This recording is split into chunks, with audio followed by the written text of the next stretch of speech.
This podcast is brought to you by Carvana. Carvana makes car selling fast and easy from start to finish.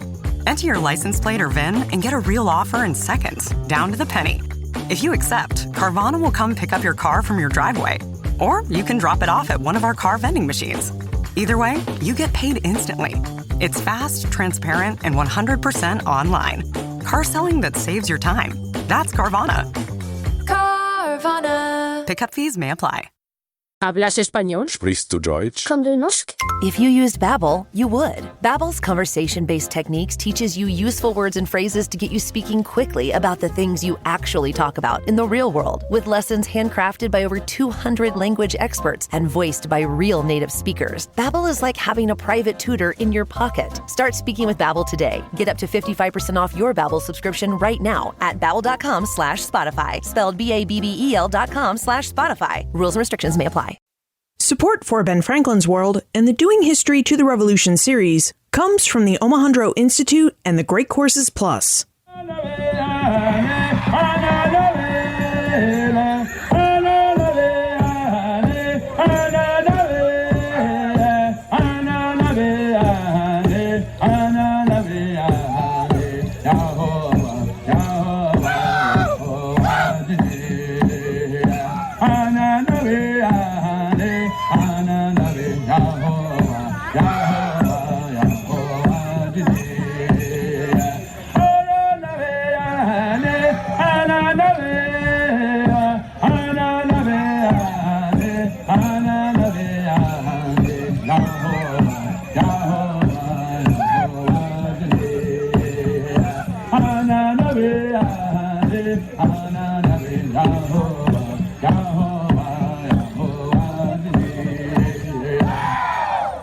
When we think about North America during the era of the American Revolution, most of our minds show us images and maps of Eastern Canada and of the 13 British American colonies that waged a revolution and war for independence against the British Empire.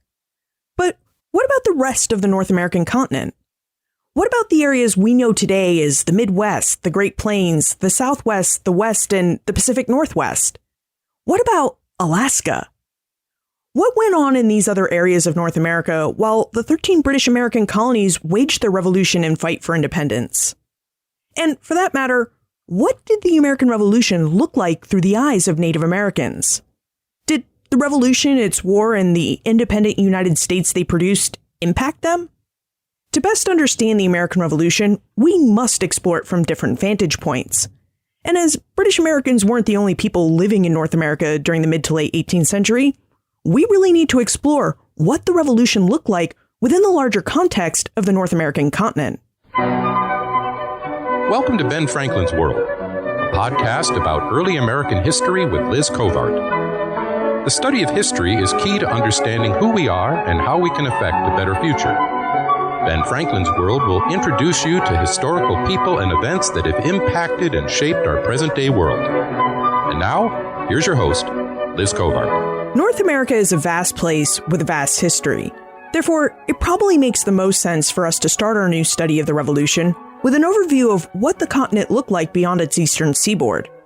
We should explore the different tribal nations and peoples who lived within its geographic borders, and find out whether there were any other important events that took place contemporaneously with the Revolution and likewise impacted the development of North America and the lives of its many people. I think the best way for us to explore this particular aspect of the early American past is for us to go back to a piece of this show's past.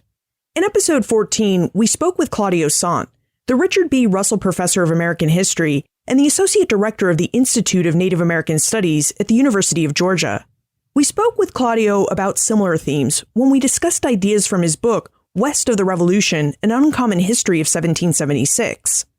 Claudio has asked and thought deeply about answers to some of the same questions that we're asking now. So why don't we go pay another visit to Claudio?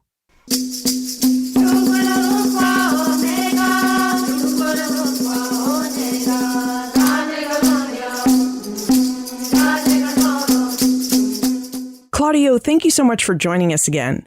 In West of the Revolution, you remind us that when we think about the American Revolution, our minds naturally conjure locations along the eastern seaboard of North America, and continental armies and continental congresses. But in fact, what we imagine as the continent and as North America is actually an area that represents just under 4% of the North American continent. And I wonder, would you tell us why you think we limit our historical imaginations to the mainland British colonies and their rebellion when we think about the American Revolution and North America between the years 1763 to 1783? Well, I think there are at least three reasons. The first is simply that American history developed as part of a school curriculum that was dedicated to instilling a sense of nationalism and patriotism in its students. And so that the history was therefore unabashedly about the origins and rise of the United States and not about the rest of the continent. So that's one reason. The second one is that the people who counted were white Americans, and Native Americans were understood or thought to be part of the past and destined to disappear and therefore not historically important.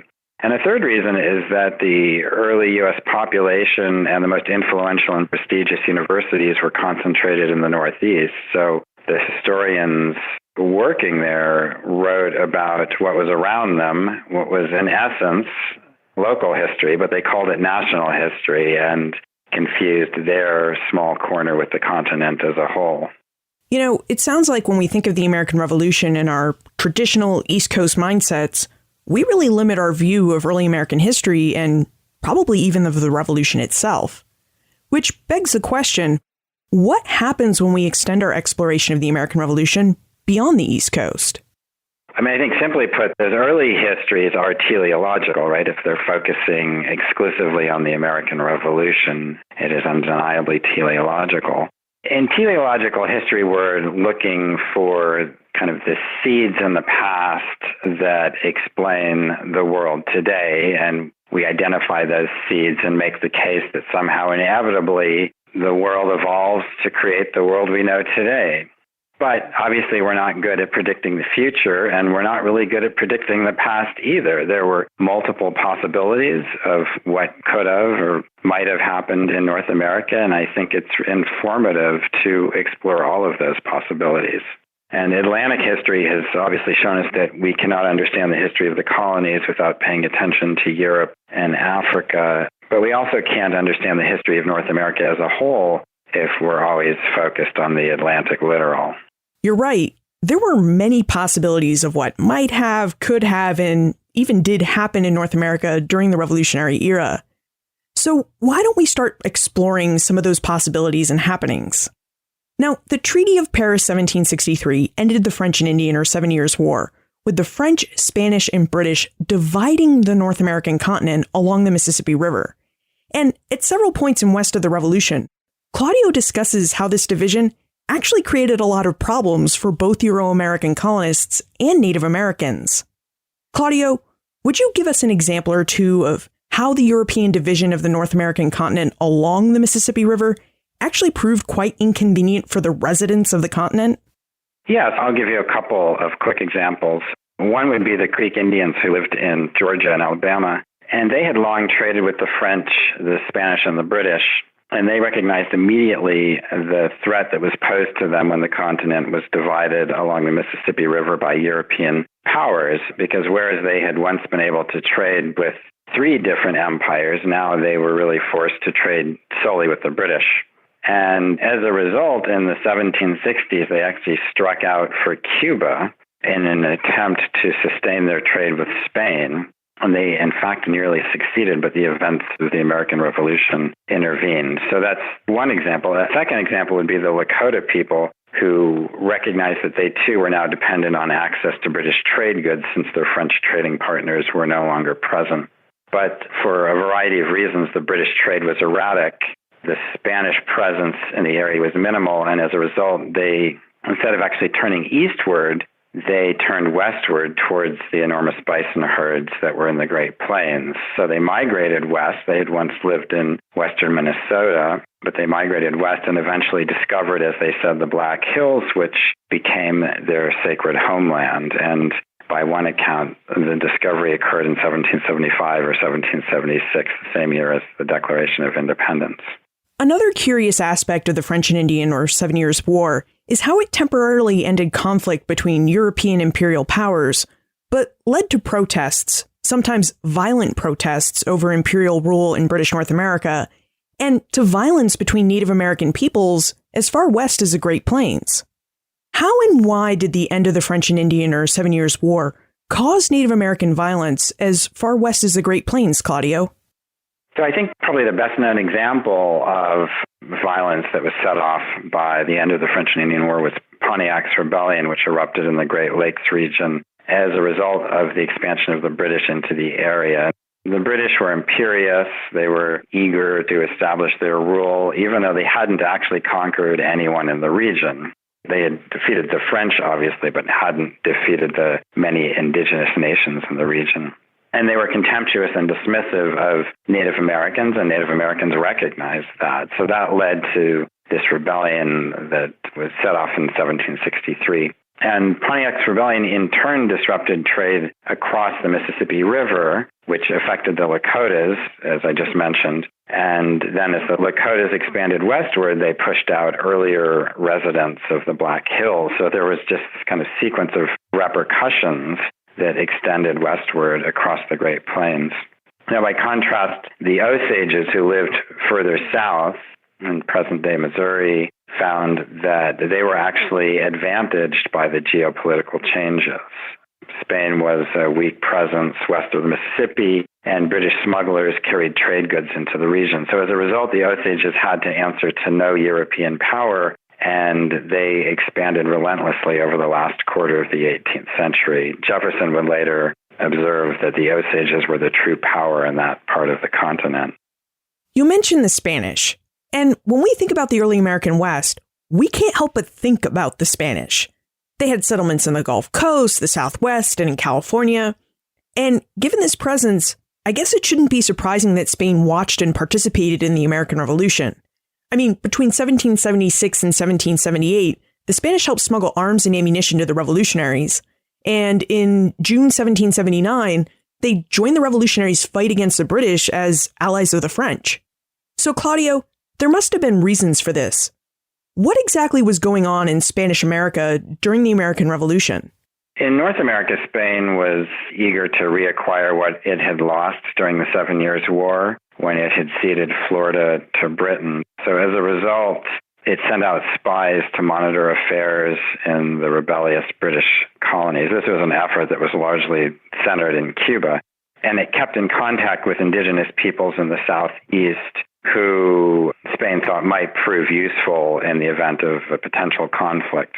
This was also the era of the Bourbon Reforms, which was an effort to modernize the Spanish Empire, to eliminate burdensome trade regulations, and to open its markets. So for a time, it appeared that Indians in the Southeast would be the beneficiaries of this kind of Spanish interest in the region, but the revolution intervened and disrupted Creek Indian efforts to become the provisioners to the island of Cuba. Now, just as the Spanish were looking east and keeping an eye on the progress of the American Revolution, they were also looking to the Northwest, specifically to Alaska. Claudio, would you tell us why the Spanish were keeping an eye on Alaska? Would you tell us what the Russians were doing there and along the coast of the Pacific Northwest during the 1770s and 1780s? Russian fur trappers had expanded across Siberia over the course of the 17th century and reached the east coast of Siberia in, I believe it was the 1640s. By the 1740s, they had crossed the Bering Strait, and they were now working their way up the Aleutian Islands. They were in search of sea otters, which have the densest pelts of any mammal on Earth, and the pelts are beautifully lustrous.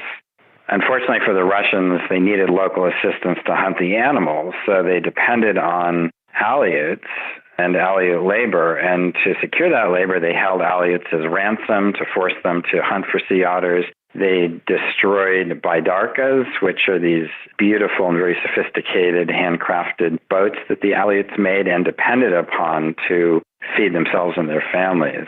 So it was really a coercive relationship, but the Russians found that they needed to use violence in order to get the Aleuts to hunt for them. Eventually, the Russians established an outpost as far south as Fort Ross, which is a couple hours north of San Francisco. So it was all part of this centuries-long effort to exploit fur-bearing animals in eastern lands.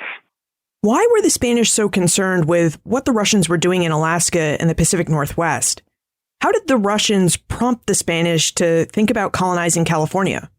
In retrospect, it's amusing, but no European knew exactly what the West Coast looked like. So there was a lot of confusion about who was where and how far apart they were from each other. The Spanish simply couldn't be sure whether the Russians were thousands of miles away from the valuable silver mines in Guanajuato, Mexico, or whether they were right next door. And to even further the confusion, Russia issued maps. These were valuable trade secrets, but issued maps that were intentionally misleading. So there was a tremendous amount of confusion about exactly where the Russians were.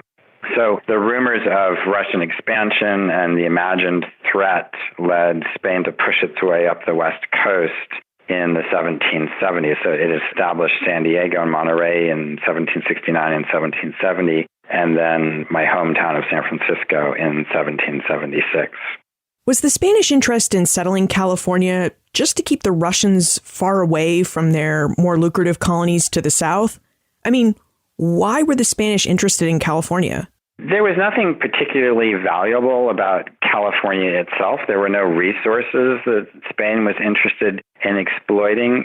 So the motivation really was twofold. There was a drive on the part of Franciscans to convert indigenous peoples.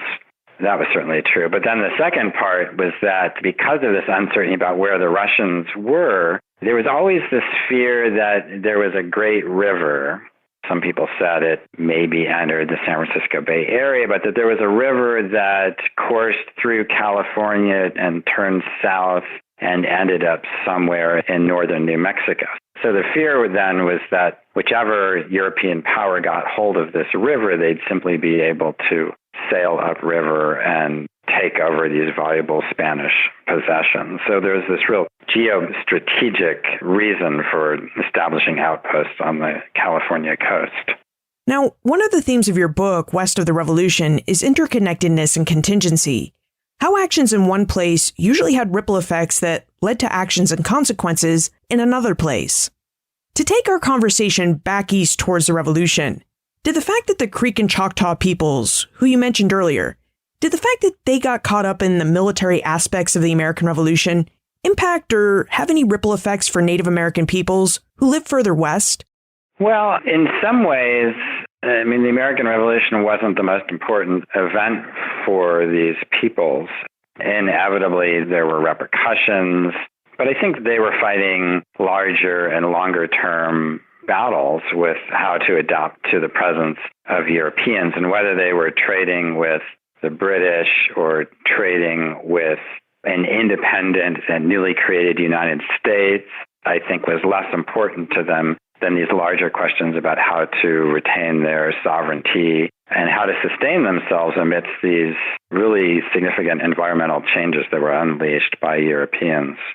Would you give us an example or two of how Native American peoples responded to the increased European and American presence in the heart of the continent? So there's the example of the Osages, which I've mentioned. In this case, it proves to be advantageous to them to be able to trade with the British in the East Coast and more or less ignore or rule over the Spanish in the middle of the continent, and they create an empire in the same way as Pekka Hamalainen has written about the Comanche Empire in the late 18th century. There are also the Mandan peoples in the upper Missouri River who lived on what historians call the gun and horse frontier. Guns were coming from the East Coast, and the edge of that frontier was along the Missouri River, and then horses were coming from the southwest up through the Great Plains. And so they were located on this very valuable midpoint, and they were the go-between in this extraordinarily profitable trade, which benefited them for a time. And then they were eventually overtaken by disease that was introduced by Europeans. As you mentioned, the American Revolution wasn't the most important event in the lives of most Native American peoples. But given the level of interconnectedness and contingency that we've discussed throughout our conversation, did the American Revolution and its result of independence have any broad ramifications for the North American continent and Native American peoples? Yeah, I mean, I think Britain was an empire that had interests around the world and was willing to make compromises with indigenous peoples to avoid conflicts that it simply didn't want to deal with. The United States, by contrast, was not a worldwide empire at the time. Its empire really rested in the West, in Western lands, and therefore it had no interest in compromising with indigenous peoples. When it wanted to expand, it simply expanded. So there's that. But I also think it's worth also rephrasing the question and thinking less about the ramifications of American independence and more about the interdependence that remade North America. And this is a theme that I played with in my book, West of the Revolution. These far-flung trade connections meant that Aleut fishermen on the Aleutian Islands were affected by consumer demand in China. It meant that Cree and Assiniboine hunters in the Canadian prairies were connected to the European fashion industry through the beaver pelt hat. And, of course, the harvesting of natural resources sets off a cascade of ecological consequences that shape the lives of Americans in really profound ways. And we're still struggling to understand today exactly all of the ecological implications. So for me, I think it's interdependence as much as independence that's the most captivating story in 18th century North America.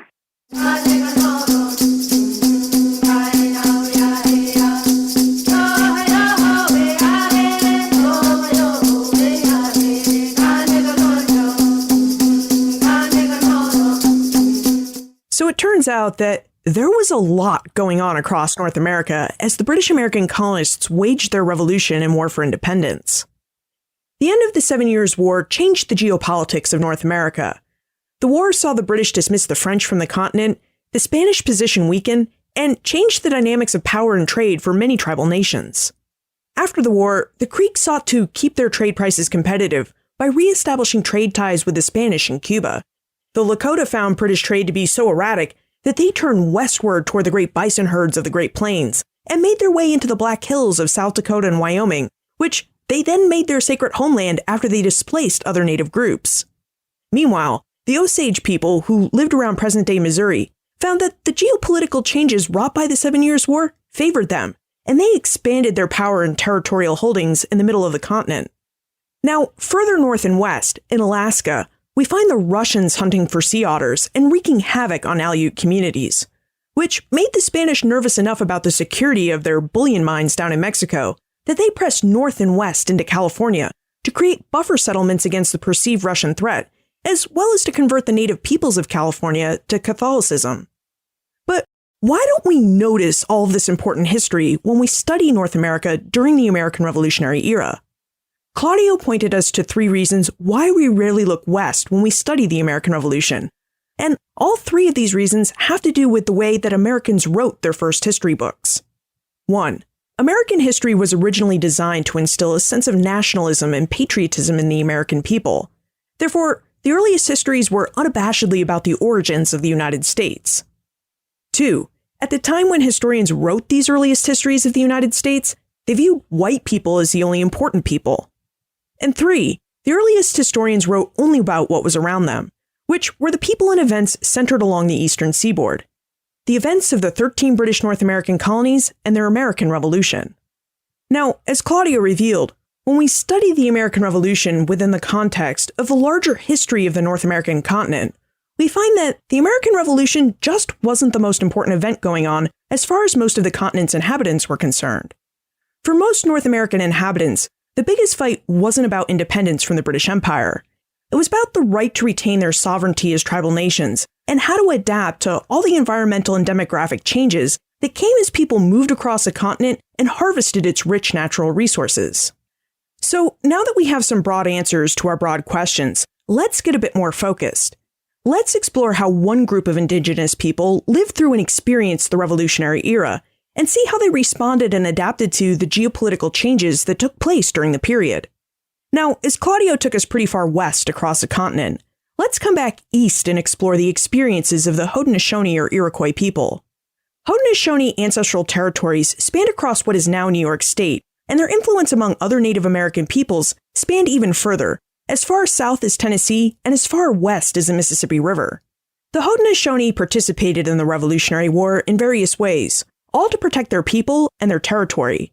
And after the war, they confronted the first territorial expansion attempts by the new United States.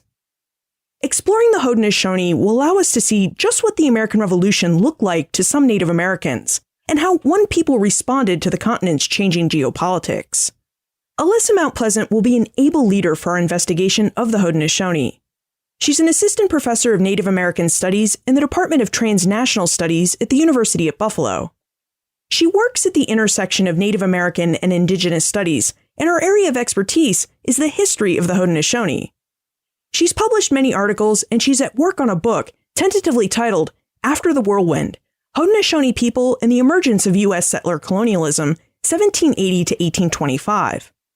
But before we meet Alyssa, we should take a moment to explore the work of our episode sponsor, the Great Courses Plus. Are you enjoying our investigation of the North American continent during the American Revolution and what the Revolution meant for Native American peoples? If so, you should know that the Great Courses Plus has a course called Native Peoples of North America, where you can explore the issues and themes that we've been investigating in this episode in even more detail. Plus, you can explore it all for free during the unlimited free month trial that the Great Courses Plus would like to give you when you visit thegreatcoursesplus.com/bfworld. In the course Native Peoples of North America, the Great Courses Plus aims to provide you with new perspectives on the historical and contemporary experiences of Native American peoples and their significant impact on the history of North America. Now, to achieve this, they created this course in partnership with both the Smithsonian's National Museum of the American Indian and with University of North Carolina Chapel Hill professor Daniel M. Cobb.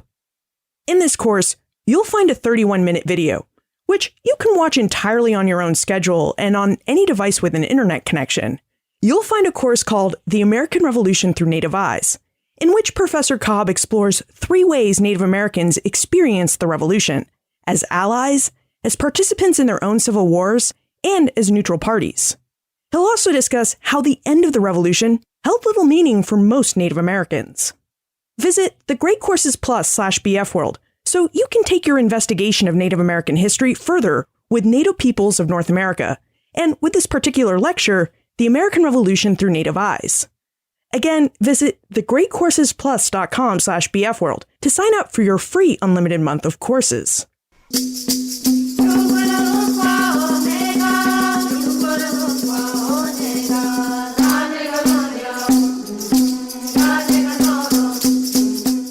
Alyssa, who are the Haudenosaunee people?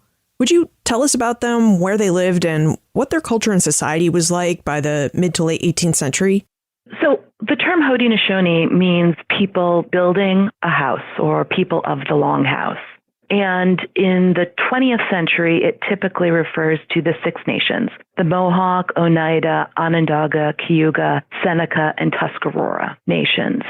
In the mid to late 18th century, the Tuscarora had recently joined the 6 nations and become effectively the 6th nation.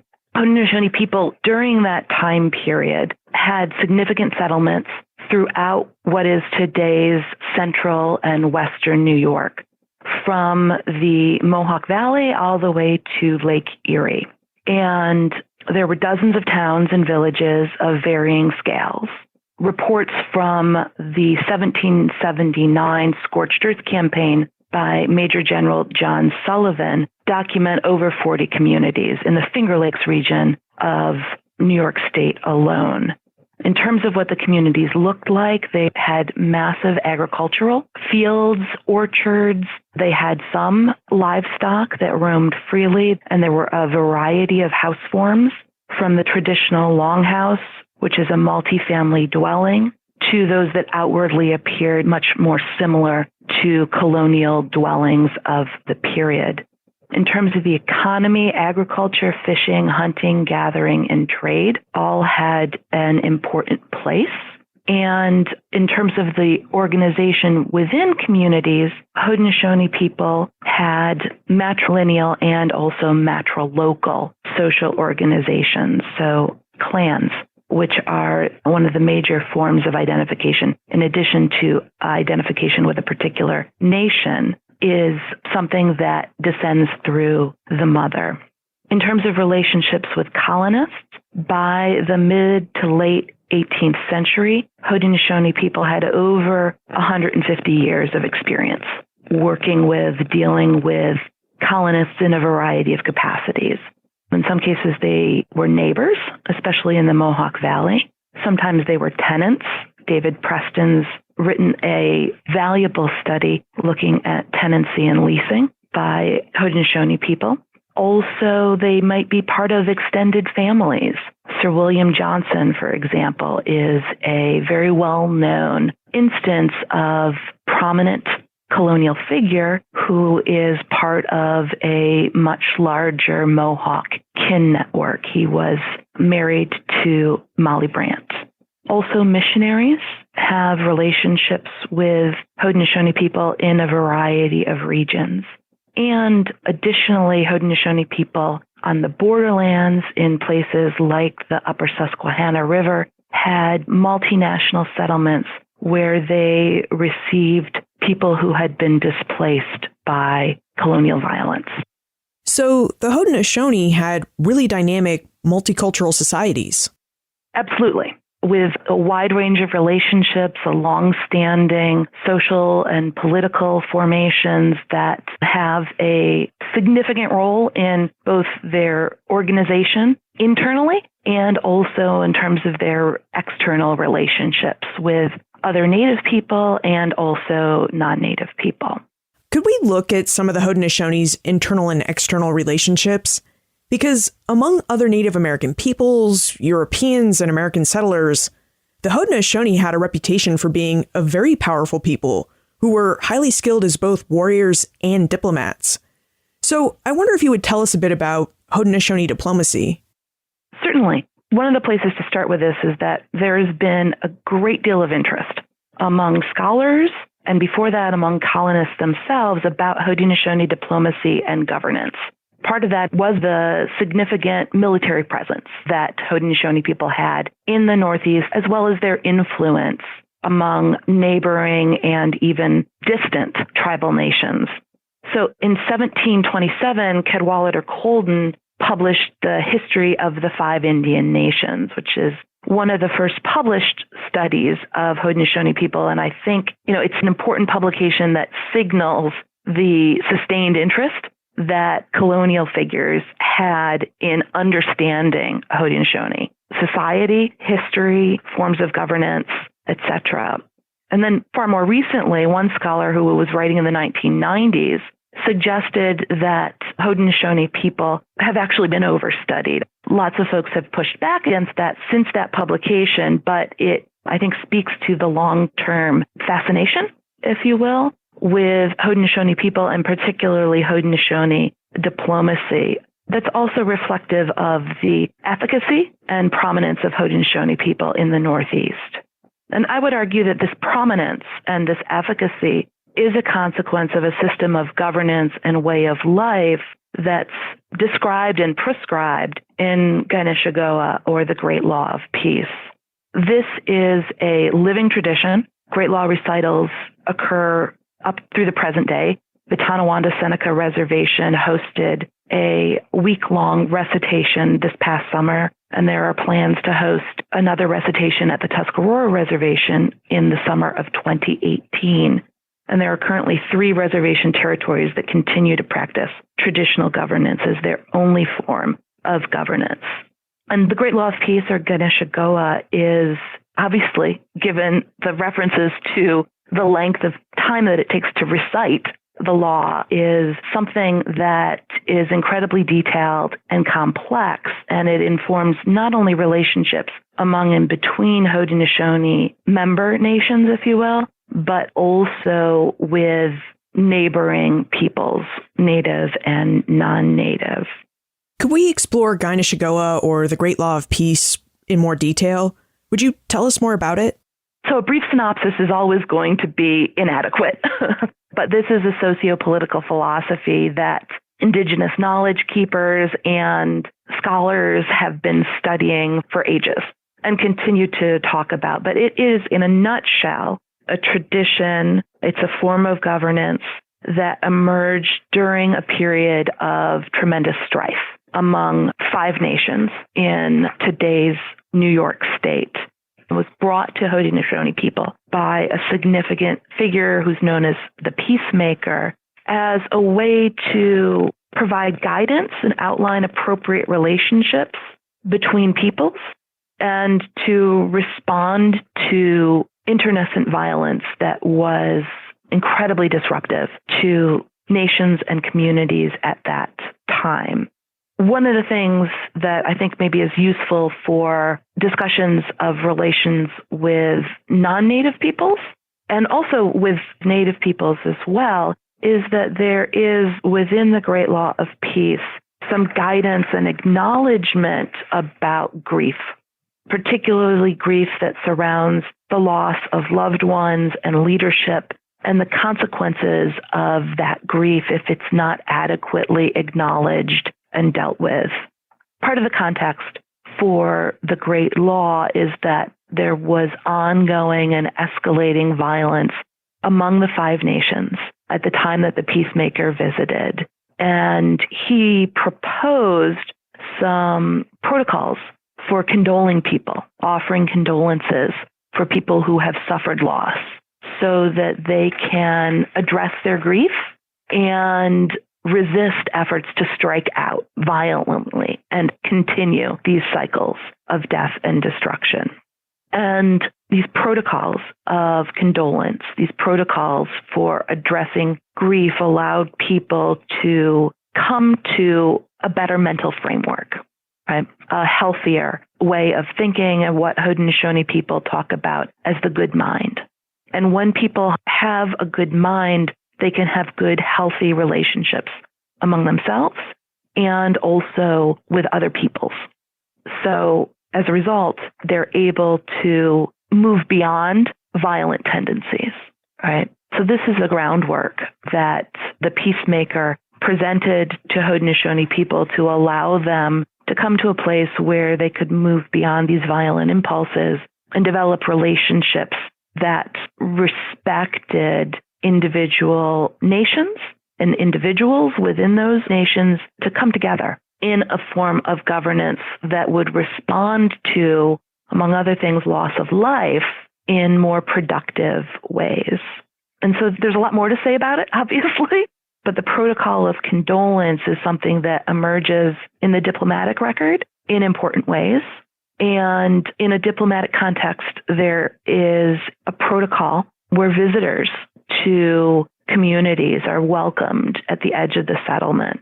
And as a preface to productive conversation, there's a process for clearing people's eyes, clearing their ears, clearing their throats, acknowledging losses that they might have experienced recently, also acknowledging other impediments to productive conversation.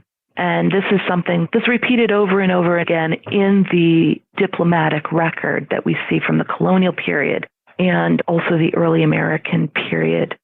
It's a way to set the proper tone for engagement with one another, and the forms that that engagement can take vary, and the results of that engagement also varies, but at the base, it is intended to create a productive context for dialogue and for diplomacy.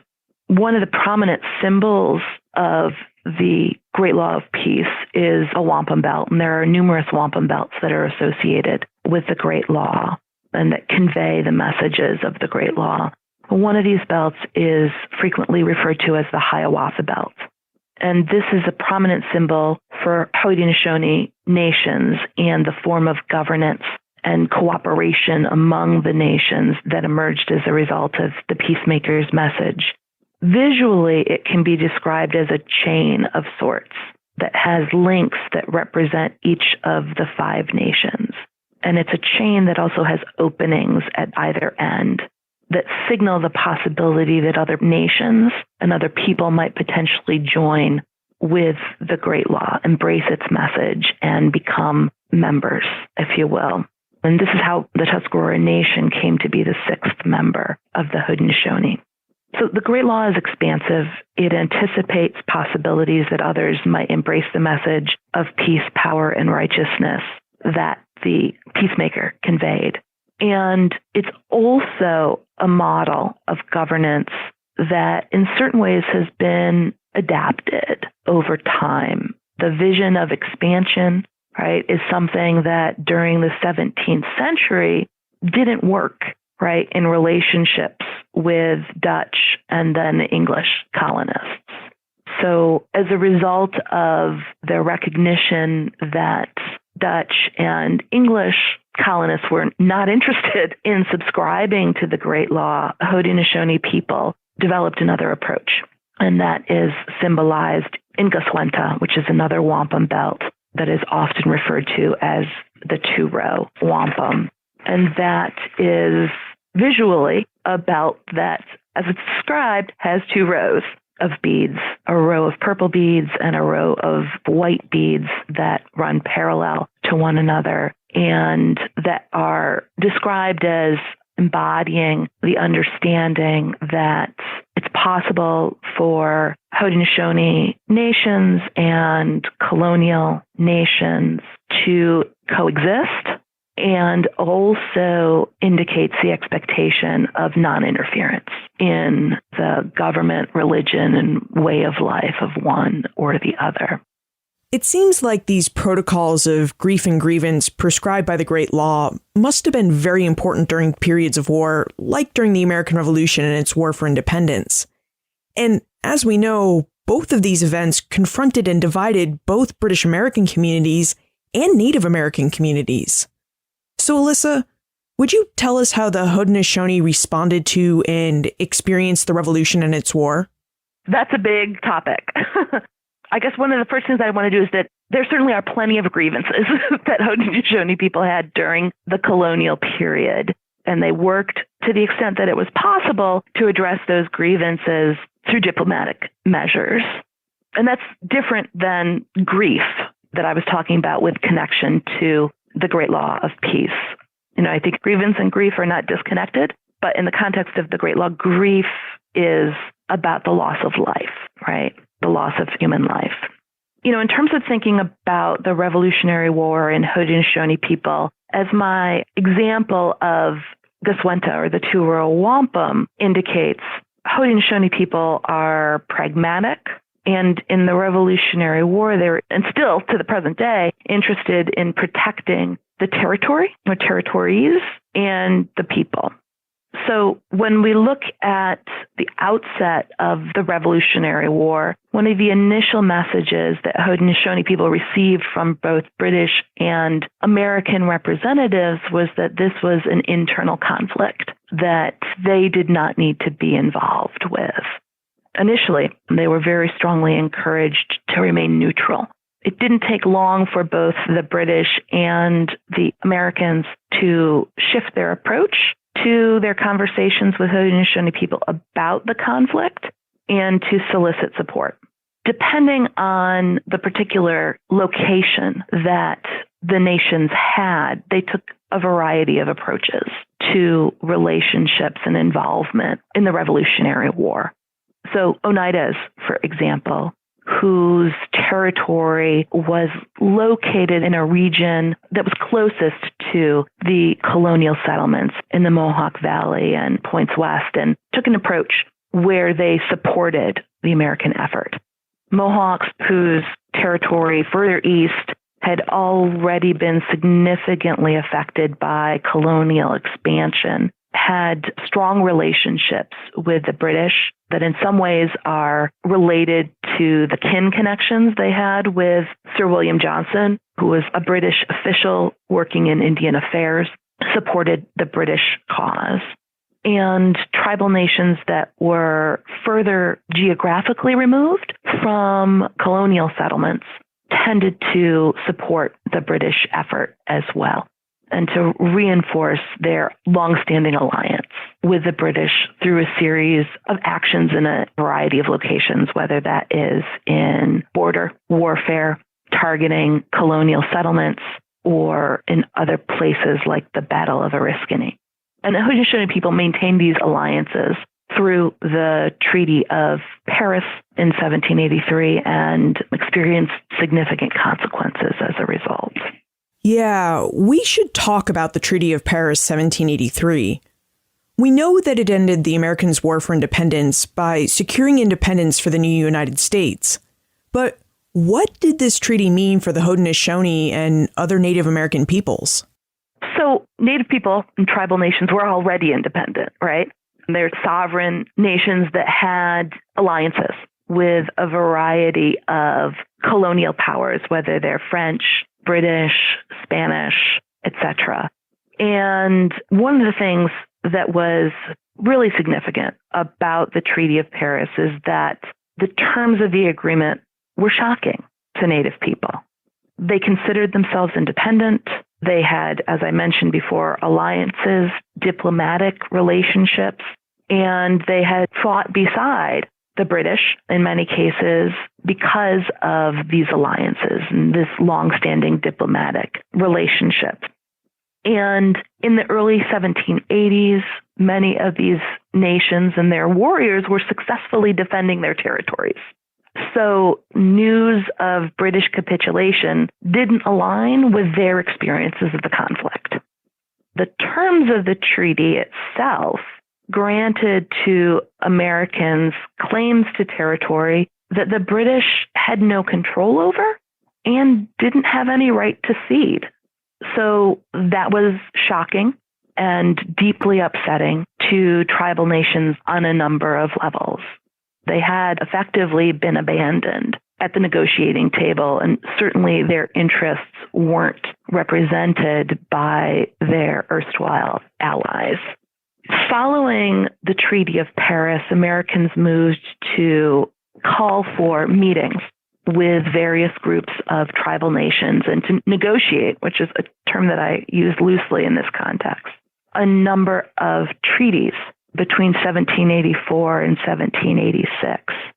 At these meetings, American diplomats staged gatherings and conversation that were premised on the idea that they had defeated Native people.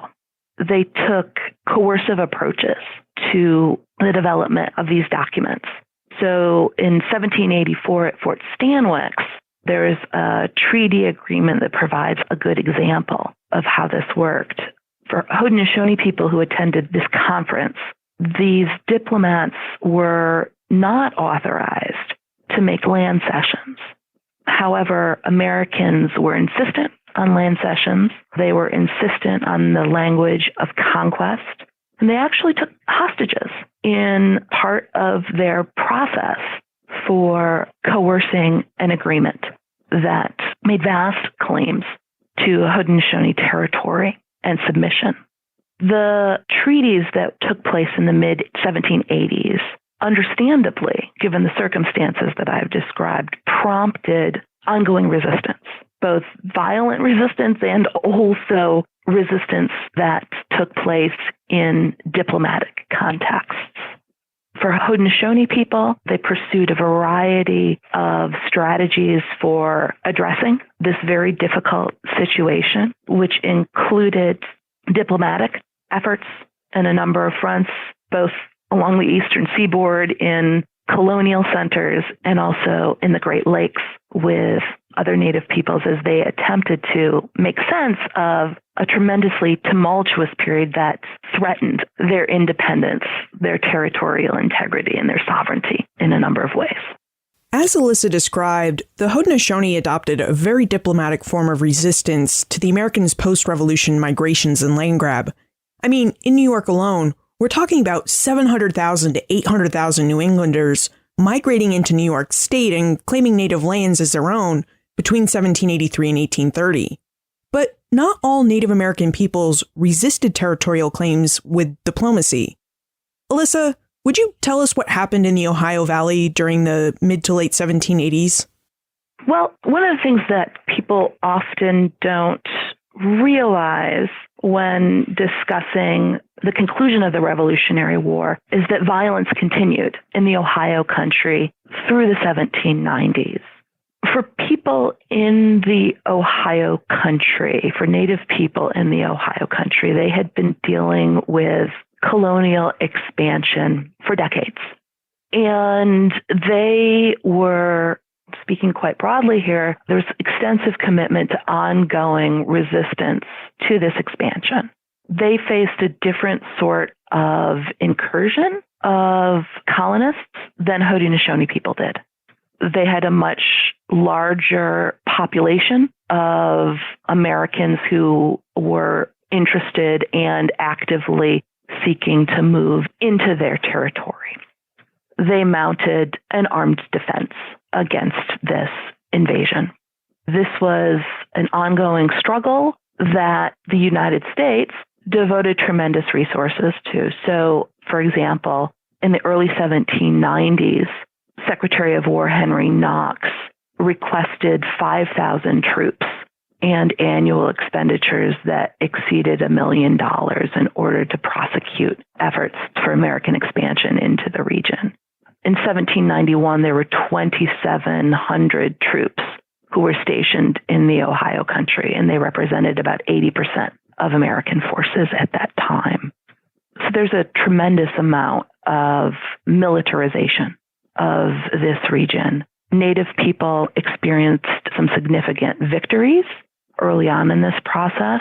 So, for example, in 1791, troops who were led by General Arthur Sinclair experienced a massive defeat along the Wabash when they faced an intertribal force of Miamis, Shawnees, Delawares, Potawatomis, and other Native people from the region.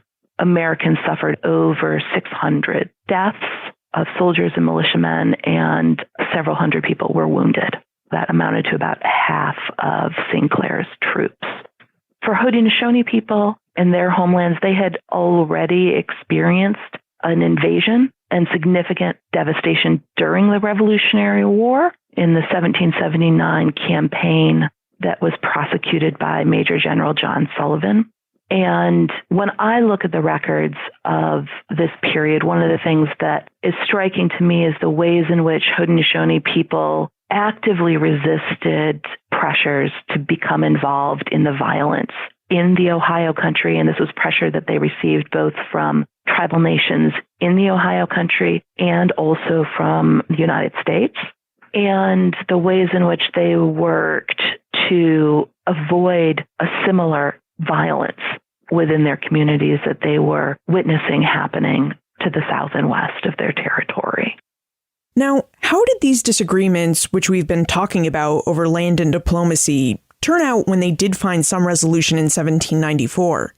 Did war or diplomacy prove more effective as Native Americans defended their territories from land-hungry Americans? Well, we do see two different outcomes in 1794. In the Ohio country, tribal nations suffer military defeat at the hands of Americans. And at the same time, very shortly after this defeat in the fall of 1794, Haudenosaunee people successfully negotiate an agreement with Americans at Canandaigua.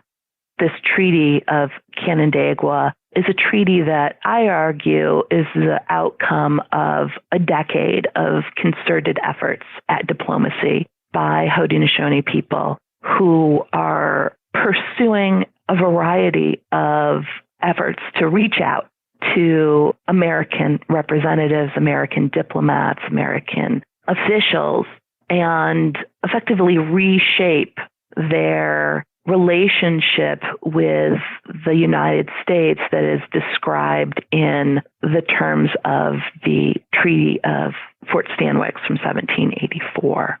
The Treaty of Canandaigua is a result of also ongoing educational efforts on the part of Haudenosaunee diplomats. At the end of the Revolutionary War, as Americans worked to assert their authority and claims of conquest, the people who were conducting these efforts were folks who lacked experience in diplomacy and in relationships with Native people. It was the British right, who had their Indian department and long-standing diplomatic relationships, understood protocols, knew the languages, all of these types of things that make diplomacy possible.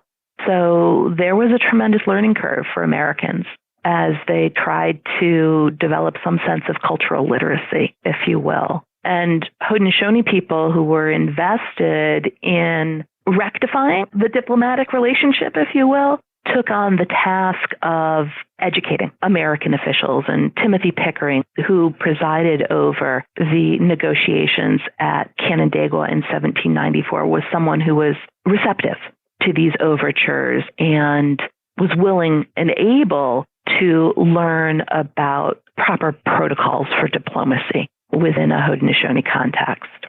And of course, he's able to acquire this knowledge because there are Haudenosaunee people who are working in a number of ways to teach him how these interactions work.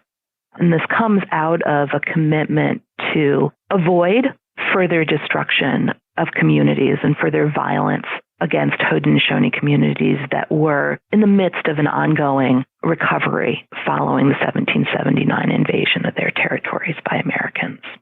We've been talking a lot about land and diplomacy. Did the American Revolution impact or have any other lasting impacts for the Haudenosaunee or other Native American peoples that we should really think about and consider?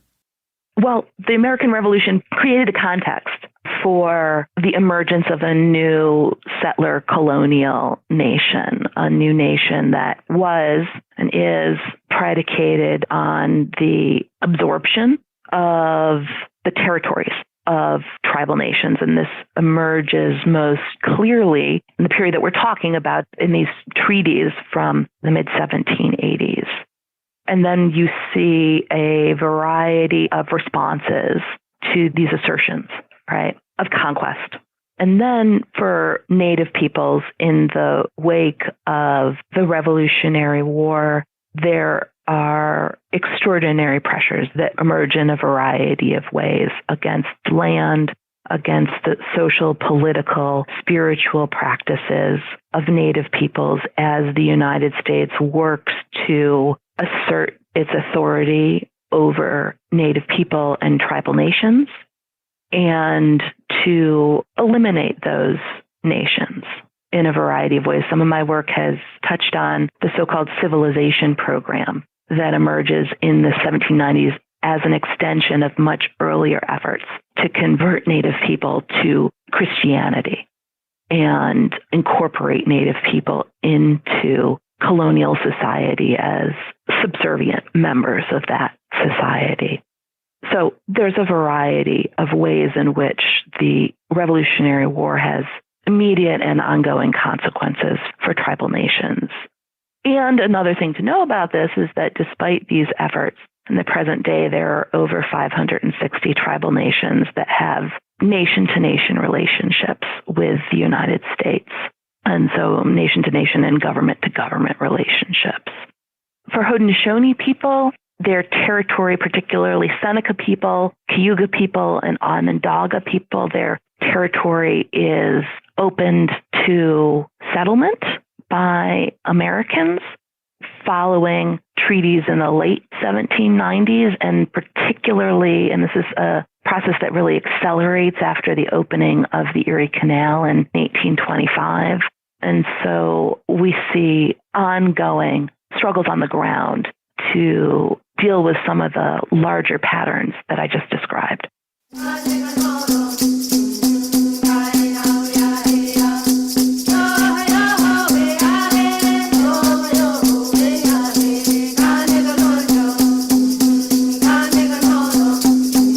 When we look at the American Revolution through Native American eyes, we need to consider their cultures and experiences. By the time of the Revolution, the Haudenosaunee, for example, had interacted with Europeans and Euro-Americans for over 150 years. Their protocol or approach to these interactions, Gusventa, which was an adaptation of the Great Law of Peace, shows us that the Haudenosaunee were really pragmatic in the ways that they protected their territory, sovereignty, and people. They really believed that it was possible for them to live peaceably with Europeans and American colonists if all parties respected the government, religion, and way of life of each other. And the Haudenosaunee followed Gus Venta and tried to be respectful during the American Revolution. When both the British and revolutionaries beseeched them to stay out of their conflict, they obliged. Yet, when both parties turned around and started asking the Haudenosaunee to help in their fight, each nation carefully considered how best to protect their lands, people, sovereignty, and relationships before they acted. As Alyssa revealed, the Mohawk lived in areas that had been strongly impacted by colonial settlement and expansion. As a result, they had strong relationships with the British and even some kinship ties. So, when the British asked them to help them in their war effort, the Mohawk determined that the best way to protect their lands, people, and sovereignty was to assist the British. The Oneida, on the other hand, had territory that was closest to colonial settlements in the Mohawk Valley. So, when they considered the calls of both the British and revolutionaries to support their war efforts, the Oneida determined that the best way to protect their lands, people, and sovereignty was to assist their revolutionary neighbors. Meanwhile, the other Haudenosaunee nations lived further removed from colonial settlements and therefore tended to either support the British or practice neutrality, because they thought that these measures would best serve their interests.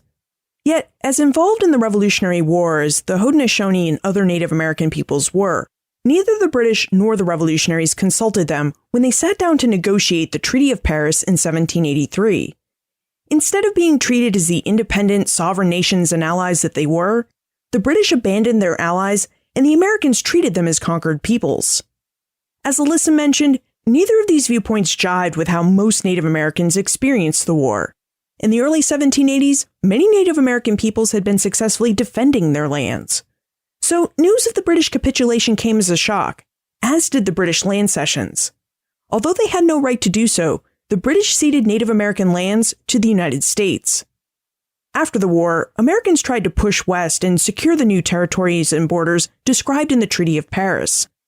The United States government sent diplomats with little to no experience in Native American diplomacy to negotiate land cessions that would recognize its new territorial claims.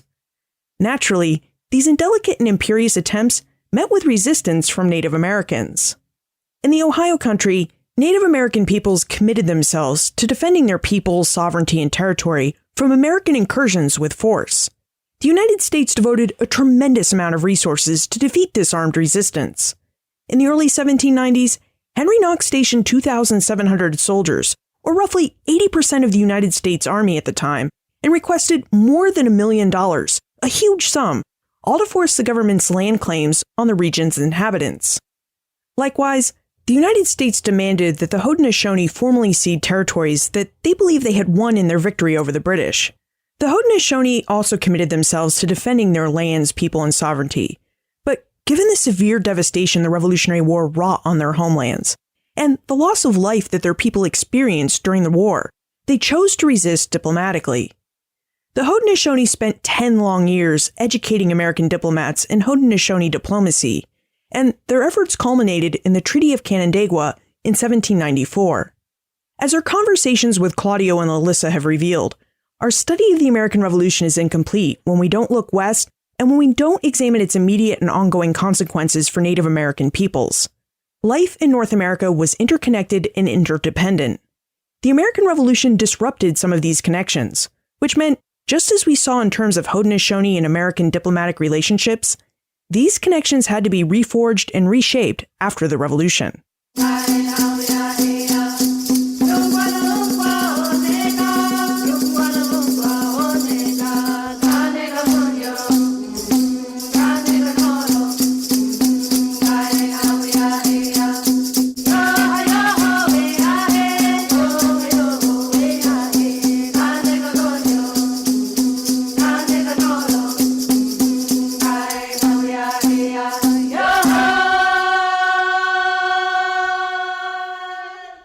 Be sure to visit the show notes page for more information about our guest historians, their publications, and for notes from our conversations. benfranklinsworld.com/163. At the beginning of this episode, you heard music from the Men's Smoke Dance performed by members of the Seneca Nation at the Marvin Joe Curry Veterans Powwow in Salamanca, New York in 2017. The music was sung by Alan Dowdy, and I'd like to thank Gainu Printup for allowing me to use the music he recorded in his video of the event. You'll find a link to Gainu's video of the Smoke Dance on the show notes page, and I highly recommend you take a look. Likewise, the music you heard in between segments was part of the Water Song, written by Teresa Bear Fox and sung by the Akwesasne women singers. These singers are part of the Mohawk Nation, and there's a link to the video of the full song in the show notes. The Omohundro Institute and the Great Courses Plus made today's episode possible.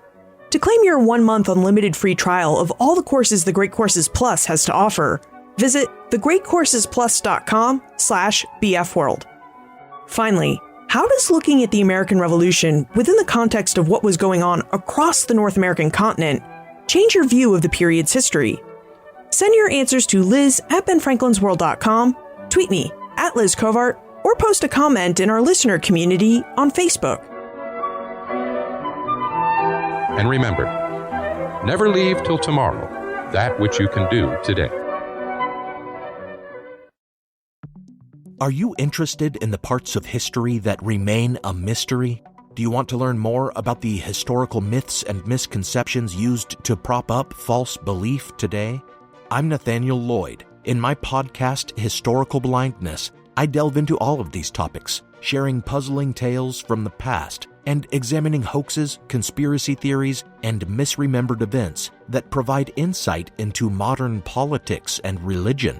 New episodes every 2 weeks. Find Historical Blindness on most podcast players and platforms. As a longtime foreign correspondent, I've worked in lots of places, but nowhere as important to the world as China. I'm Jane Perlez, former Beijing bureau chief for the New York Times. In our 3rd season of Face Off, the US versus China, we'll explore some of the biggest issues dividing these global powers today. Trump and Xi Jinping, AI, China's growing military might, and also robots. New episodes of Face Off are available now, wherever you get your podcasts.